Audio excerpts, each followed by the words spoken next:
An interview with a vampire. Hello X. As the title might have clued you in, I am what people throughout the years have come to call a vampire. I am here to offer all of you a once-in-a-lifetime opportunity. To keep things simple, you ask questions about me, or about the subject at hand, and I will answer them. But first I find it necessary that I lay out some information. What are vampires?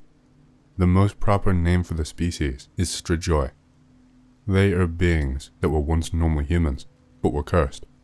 There are three kinds of strigoi. Strigoi more, SM, that die and rise from their graves. They served as the most informative basis for what most people think of when it comes to vampires. Strigoi viu, SV, those who are cursed by witches or demons with vampirism, but still retain a level of humanity. Those who are cursed can choose to fight or embrace the curse, but regardless, there is no known cure for it. Half strigoi, HS, often called dhampirs in fiction. They are the children of strigoi with normal humans and are an extreme rarity. What is vampirism? How does it work? How does a person become a vampire? Vampirism is a curse that is either forced upon someone by being cursed, or by willingly partaking in a demonic covenant to become one. It is certain that those who willingly choose to become strigoi by dark covenant will rise from their deaths as true strigoi, the image of the vampire. All strigoi must feed on blood in some capacity in order to survive and maintain some sense of stability, regardless of what kind or type they may be. All strigoi have a thirst and appetite for blood. Alongside this, all strigoi possess strong teeth, with several that tend to appear pointier than most, giving them a stronger bite. Even if you are a strigoi viu, if you choose to drink sinful human blood, you will become more and more demonic in nature.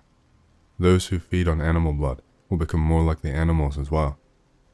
The best course of action for strigoi who wish to avoid being demonic and retain more humanity within themselves, drink of Christ's divine and human, yet sinless, transubstantiated blood, a pure and nourishing source that can truly help us. As mentioned before, to become a strigoi, a person must either be cursed, or must willingly drink of a demonic covenant, a ritual that turns them into strigoi. What abilities or powers do vampires or strigoi possess? Strigoi do not age normally, and do not die by old age. However, they aren't truly immortal, and they especially are not invincible. Strigoi viu stop aging at whatever point the curse begins to take dominance over a certain portion of their physiology. Strigoi more do not age because they have already died, and some even claim they can reverse the physical appearance of aging by feeding. Those who bear the curse will notice a difference between things that are just part of their nature and abilities that are gained. For example, all strigoi possess heightened senses, though which senses and how can vary.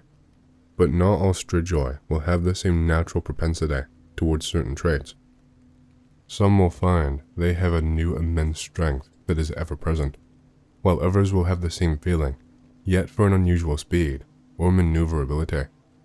I like to think of these as passives. This is the body's attempt to adapt to the natural instincts of the curse. A matured strigoi that engages in the dark covenant will grow and sharpen these senses at the cost of damnation and their humanity. It is also possible for strigoi who drink of the dark covenant and partake in its rituals to gain control over powers that are more mystical and even magical. This includes ones like manipulation of the elements, shape-shifting into nocturnal creatures. Some are not too dissimilar from the satanic powers that witches in covenant with the devil possess. While it is true that some powers are privy to the strigoi nature, they are very hard to have any direct conscious control over if a strigoi still clings to a semblance of humanity or virtue. A strigoi more's power is strongest at night, especially at 3:33 a.m. due to it being an inversion of the time that Christ died on the cross. What about weaknesses? Strigoi do have weaknesses that can vary in effectiveness depending on the strigoi. Strigoi more are weak to all things holy and Christ-like. The cross, crucifixes, holy water, imagery, Chrism oil. Blessed and consecrated items like sacramentals, relics of saints are very effective, and especially Benedictine items that ward off all things related to demons in some capacity. By far, the thing that terrifies them the most is the sacred sacrament of the Eucharist. Strigoi via depend on whether they choose to embrace the curse or to not indulge in it. I would imagine the same goes for half strigoi, but I have never encountered one. Strigoi do not burn in the sun, but strigoi more do not like being active in the day, and their powers are weaker during daytime as well. Regardless of type, all strigoi have a stronger concupiscence than that of regular humans due to the diabolical origin of the curse. So, now that the formalities are out of the way, please feel free to ask anything that itches your curiosity. Is your mother and father proud of you? They have said they are at times, but I'm not sure what they would think if they knew. They have no idea what I am to my knowledge. Of course, part of me thinks they would not believe me at all, but they are not stupid. I have not aged or grown at all since I was 15 or 16, when the curse started to gain a level of influence over my body. I am 20 years old now. Well, to be quite honest with you, strigoi are so rare these days that encountering another one, especially in the North America, is actually almost an event in and of itself. I bet the other vampires are going to lock him into a crypt buried deep beneath the earth for all eternity for being a vampire incel. It might actually surprise you, but vampires aren't really this powerful secret society like most media portrays now, especially the strigoi more. They are much more like animals that just hunt and hide. Sometimes they even hibernate. The few of their sort that don't live like that tend to still be the types that don't like going out in public very often, except for one obvious reason. So you are a 20 years old vampire. Yes, I was cursed when I was just a kid, but being a strigoi via, I didn't start to experience any changes until pubescence. Tons of my classmates always wondered why I seemingly aged slower and had a sudden boost in hearing and physical speed, part of the passives that I mentioned earlier. I actually did get assessed. I don't have any mental illnesses or disorders. Physically, my doctors have told me that my blood coagulates abnormally fast and lacks certain traits common to most, like a deficiency in copper, while being a type of AB- that would normally be dangerous within the systems of most people. That's quite an image.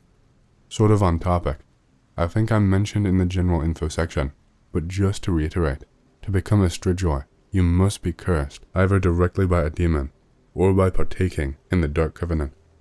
Being bitten does not cause you to become one. The most it will do is just make you sick and marked as a potential feeding prey for them to return as they see fit. Proof? That's what I thought. There are many reports throughout history of the strigoi existing and interacting with humans. Their existence is more easily proven than any extraterrestrial life form could be. Even today, people report encounters with strigoi, in particular the strigoi more. I'm sorry, I can only provide you with my own personal anecdotes from my experiences, but the purpose of this thread isn't to persuade you of anything. I'm just offering you a chance to ask me whatever may interest you about the strigoi. This thread started off strong, but fell through very fast, but I'll bite. How did you become a strigoi? What ways can you prove that you are one? Have you met anybody else who is a strigoi? If you are a strigoi via, like what I believe you said, what have you killed? How have you killed? And do you have any proof of you killing it? Ever since I was just a boy, I was terrorized by demons. They would try to destroy my faith. I have seen their forms, devoid of all light. I have heard their ungodly laughter. My parents do know about this. I was psychologically assessed, and after many examinations, it was reported that there was nothing wrong with me. They continued to torment me until I declared out loud that I would never ever give them what they wanted. Then, things started to get a little quieter. Years began to pass, where I can still feel like they watch me from time to time, but they are not acting the same way they used to. My being able to sense them should have told me what was really going on, but I was just a kid. How could I have known? As time went on, while the other kids around me were changing as expected, I did not seem to change as quickly or as dramatically as they did, not visually at least. but in other ways I did. Some of my senses skyrocketed. In particular, my hearing, sense of smell, and taste. I could suddenly outrun the most athletic boys at school. Of course, I did grow, but it was slow, and by the time I was in high school, it stopped. While others started to look more like adults, I still looked like an underclassman. Even today, some of my classmates from then tell me how shocked they are that I have not aged at all. As for killing, I assume you are talking about how I feed. As mentioned in the info section, I do have a natural urge to consume blood, but it can be suppressed. The most effective way for a strigoi viewer who rejects the darkness to be more human and avoid the demonic influence is the Eucharist, as it is the transubstantiated blood of Christ. I do this thrice weekly. This must be done at least semi-regularly, or else the urge will begin to grow and cloud the mind. If you're wondering what it feels like, it's most comparable to a feeling of intense lust, like a drug that is trying to control you to do something, even if you would never do it otherwise. As for other strigoi, yes, I have. It was at dusk. When I was a bit younger, I saw a woman who looked to maybe be in her 20s. She seemed to be away from most of her people, dressed in dark clothing. Most people did not seem to notice her, but I did, because she was looking right at me. Her pale eyes seemed to glow faintly. She stared right into mine. She gave a smile, which would have seemed friendly if it did not reveal teeth that looked like they could tear through my flesh. She even waved at me a little. I turned to look at my family to see if they noticed her too, but they were all just talking like normal. I immediately looked back. She was gone. To this day, I wonder if she was trying to communicate with me, and if it was somehow because she knew I was like her in a way. Sorry, got busy playing a game. Best I can do without giving any personal info or location right now. The teeth aren't as exaggerated as a strigoi more, but they are not the average canines. The ex-vampire, fact or fiction? So, yesterday, I was browsing an archive to check out any posts that might be about any interesting stuff, and came across this thread where a 20-year-old kid said he was a vampire and would answer questions people had about them. I thought at first he was just some Twilight tier LARPer, but when I read through his replies, it hit me that he may not have been lying. His info on vampires was all extremely accurate to actual folklore that they originate from. That aside, his story about meeting one really made me think he was maybe telling the truth. For context, I had an experience with a creepy-ass man I am 100% certain was a real vampire, and the OP from this thread described a woman who seems eerily similar. I'm not really sure what to think. I don't know, OP, maybe. Sure, it's possible, but you have to consider the fact that there is a sizable number of yous who pretend to be supernatural creatures. I saw this thread when it was up a couple days ago. Call me crazy, but I'm led to believe he actually was. I've seen vampire threads before, and you can immediately tell if they're fake if they mention anything about burning in the sun or being turned by bite, which is certified crap made up by movies. Vampires did not burn in sun in fiction until Nosferatu came up with it. Same with biting. Pretty sure it first appeared in the Dracula movie with Christopher Lee and Peter Cushing. Anyway, the ones that actually seem potentially legit, the OP list things that are consistent with the actual stories and culture that they came from. Also, could you elaborate on your vampire story, OP? He could have just been a cosplayer goth or some stuff. It was when I was a sophomore in high school. It was late, and I was hanging out with friends in a town that was about an hour away. We were eating outside. They got up to go piss, and I saw this creepy pale-ass dude with glowing eyes walk by, and stopped to smile at me, showing his nasty, blood-covered teeth. I almost crapped my pants, then and there, but my friends came back, so they all asked me why I looked so panicked. So I told them it was because of the creepy guy across the street, which they seemed confused, asking where. I turned around and he was gone, so I felt relieved. And after a moment of his throwing our trash away, we got up and left. The thing that really made me think that he was a vampire was when we were walking back to the car. I saw this big bat flying around before it descended and landed on the ground. something I've never seen a bat do before. Thankfully, we got on the road and went back home, but damn, I was paranoid the whole drive home. Oh crap, that's nothing to laugh at. So you haven't had any experiences with one since then? Not since then, no, but every time that I've been back to that town, I always make sure to leave before it gets dark. Not taking any chances, because most people who encounter them do not live to tell the tale. I don't know, man. I am a bookman. I once found a book of a Chinese man that claimed to have lived almost 300 years. This is a famous book. Other non-famous book claims that extend life and live with vitality until old age of 120 years of age. One needs to eat meat of young animals. See where these things are going.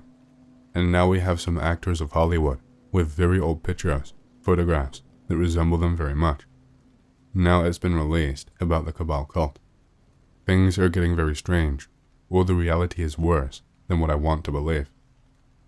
Actually, the myth of not go under the sun started with some king or royal prince in Europe that suffered from porphyria and had lower hemoglobin levels. Hemoglobin is broken down and decomposed under the sunlight, the same way with hysteric kids, because in porphyria, there was a bad formation of the molecule of hemoglobin.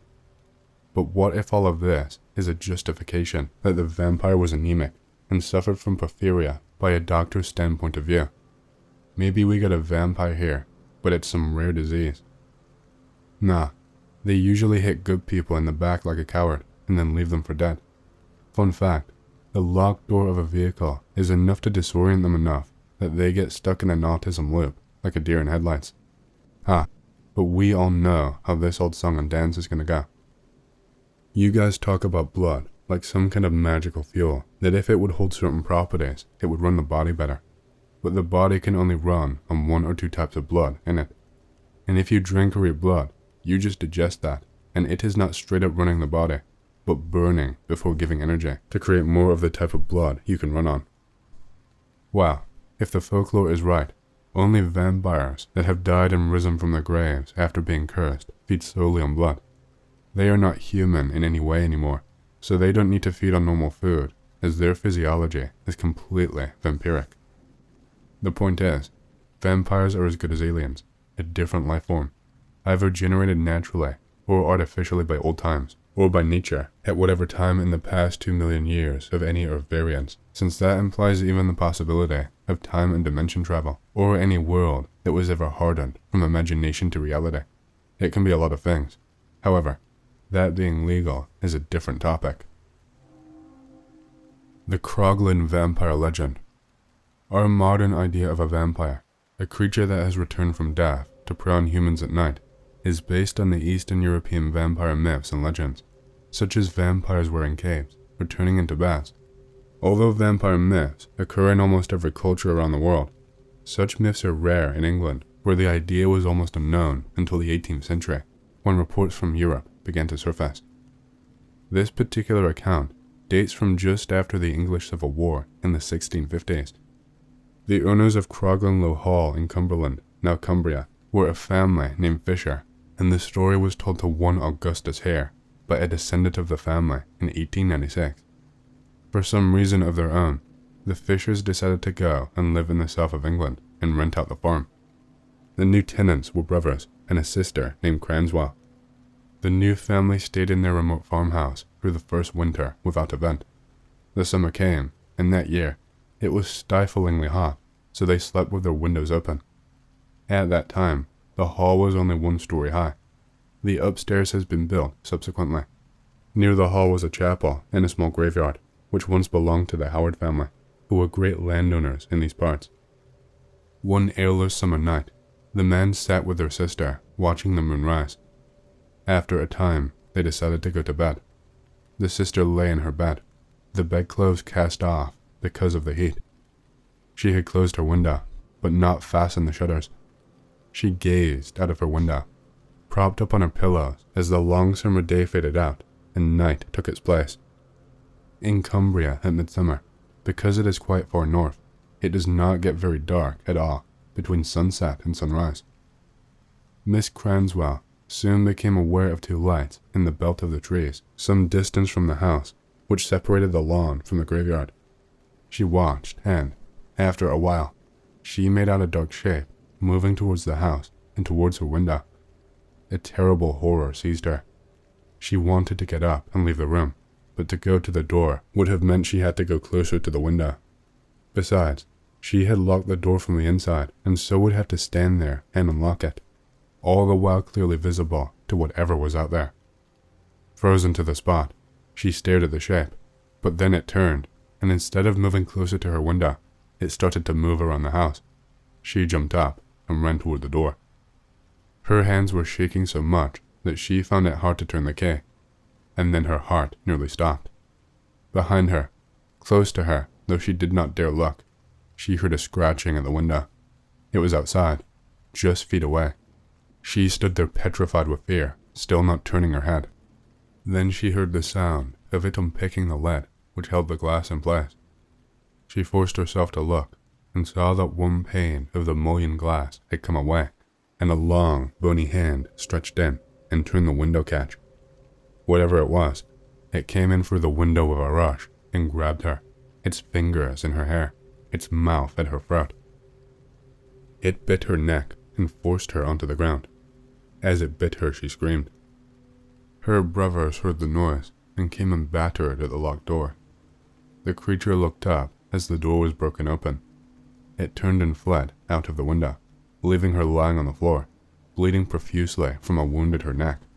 One brother clambered out of the window and went after it, but it was fast, and before he could catch it, perhaps it was lucky for him that he did not, it disappeared into the inky blackness around the graveyard. Trying to explain the incident afterwards, the girl rationalized that the creature must have been a dangerous lunatic, but she was still horribly shocked, and her brothers took her away from Croglin to recover. They stayed away for a while, but then, as autumn came, it was she who urged them to return to Croglin. They had paid for the tenancy, and besides, she joked, it would be very bad luck to come across two escaped lunatics. They returned to Croglin and spent the winter there. She had the same room, but always closed the wooden shutters. The brothers took to carrying loaded pistols with them around the house, but nothing happened until one night in March. The sister was lying in bed when she heard a terribly familiar scratching at the window. She struggled to get fully awake and scrabbled for a candle and something to light it with. When she got a flame, she saw that the shutters were open. Staring in at her was a brown, shriveled face. She saw its long bony hands picking at the lead of the windows. This time she screamed immediately. Her brothers rushed in with their pistols. She pointed to the window, but the creature had gone. Their brothers ran out of the front door and saw it moving across the lawn towards the graveyard. They fired, and one of them hit it in the leg. It scrambled away in the darkness, and they lost it. The next day, the brothers summoned their neighbors, and with their help, they went to the graveyard. The tenants of the nearby Croglin High Hall had also been suffering visits from it, and their young daughter had bite wounds at the throat. The father had thought that she had been bitten by a rat, but when the Cranswells said what had happened to their sister, they feared the worst, and the father joined the party as it made its way to the graveyard. One of the locals had heard rumors of a particular vault being home to some monster, so they opened it up. They stood around, pistols and other weapons at the ready. The vault was full of coffins, but most were smashed, and their remains mangled and strewn across the floor. Only one coffin was undisturbed. They lifted the lid, and there they saw the mummified and shriveled figure that had moved as if alive the night before. To confirm what they feared, they looked at the leg and found a recent wound from a pistol ball. There and then, they set fire to the dry coffin and burnt the vampire in it. In his book, Ghosts and Legends of the Lake District, J.A. Brooks tells that in the early years of the century, the tenants of Croglin Low Hall had to deal with a fire in the dining room chimney. When the fire died down and they were rebuilding the chimney, they found an ancient, burnt corpse in there. Though the tenant wanted to rebury the corpse in a churchyard with proper Christian rites, he died before he was able to do this. Some people think that the corpse is still there in the chimney. Augustus Hare, who had the story printed, said he heard it from a Captain Fisher who leased the property after the Cranswells.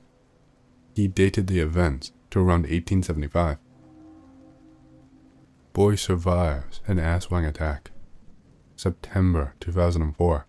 Tata Poras, 16. A barangay Kabuling in Tantangan claimed his 14-year-old brother, Michael, was attacked by an Aswang, which he claimed was disguised as a big black dog with red, glowing eyes.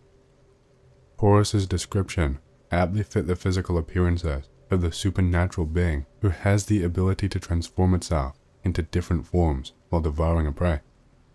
He claimed that he and his younger brother was sleeping in a small makeshift hut near their rice field on the evening of September 22nd, guarding their farm ducks, when the incident happened. The boys' parents were sleeping in their house just a few meters away from the rice field. Tata added that the big black dog, about 3 feet high, was about to bite the neck of his younger brother when he saw it. When he saw the Aswang about to bite his younger brother, he grabbed the single-shot rifle and shot it, Tata said. He said the Aswang fled and was lost in the dark. Prior to the alleged attack, Tata said he heard a squeaking sound outside the makeshift hut. Michael was hit in the right leg when Tata fired the shot at the Aswang. He was immediately brought to the South Cotabato Provincial Hospital for medical treatment. Neighbors who rushed to the boys' location reported hearing Tata shouting, "Aswang, Aswang," while pointing to a dark portion of the rice fields. A local radio station carried the story on air, but some residents refused to believe the story, brushing this off as a figment of the boys' imagination. Others believe it, however, citing personal accounts and stories they heard from their friends and relatives living in the allegedly Aswang-infested localities in southern Philippines. Based on the Filipino superstitious beliefs, the usual targets of the Aswang are pregnant women and young children. It usually attacks on or before midnight. Some mythical creatures have their origin in tradition and tales from the distant past. However, each culture is associated with a multitude of interesting and odd creatures. Many of these beings are humanoids. One of these legendary humanoids is the Aswang. The legend of the Aswang is well known throughout the Philippines. An Aswang is a regular townsperson by day and prefer an occupation related to meat, such as butchery. They are also said to have an ageless appearance and a quiet, shy and elusive manner. The creature is described as a combination of a vampire and a witch and is almost always female. One key feature of the Aswang is its bloodshot eyes. The Aswang is an eater of the dead and a cannibal. They are capable of transforming into either a huge black dog or a black boar. The creatures stalk and eat human beings at night. Many stories revolve around these creatures eating children and unborn fetuses. Their favorite body parts are the liver and the heart, and they are known to be viscera suckers. The Aswang is believed to have supernatural powers. Once it has overpowered a victim, it will take a bundle of sticks, talahib grass, and rice or banana stalks, and transform these into a replica of their victim. The replica is sent home while it takes the real person back with her. Upon reaching its home, the replica will become sick and die. The victim will then be killed and eaten. Supposedly, if a person looks at them in the eyes, their reflection would appear inverted. During their nocturnal activities, they walk with their feet facing backwards. Garlic bulbs, holy water, and other objects are believed to repel Aswang. At night, they transform into the deadly beast. In the Middle Ages, the Aswang was the most feared among the mythical creatures in the Philippines. It is said that an Aswang can be revealed with the use of a bottle of special oil made from coconut and mixed with certain plant stems upon which special prayers were said. When an Aswang comes near or walks outside of the house at night, the oil is supposed to boil and continue boiling until the Aswang leaves the area. In the southern part of the Philippines, the Aswang are classified into 5 distinctive types. 1. The bloodsucker, vampire. 2. The barangay, vindictive hexer, voodoo, and the like. 3. Manananggal, self-segmenter, a creature who can fly through the night, using only the upper torso, with its entrails dangling below. 4. The corpse eater. This is the Aswang who will try and change out the real corpse with a fake corpse made from the trunk of a banana tree. 5. The false beast, an Aswang who has the ability to change from a human into a wild pig, or a dog, or whatever shape suits.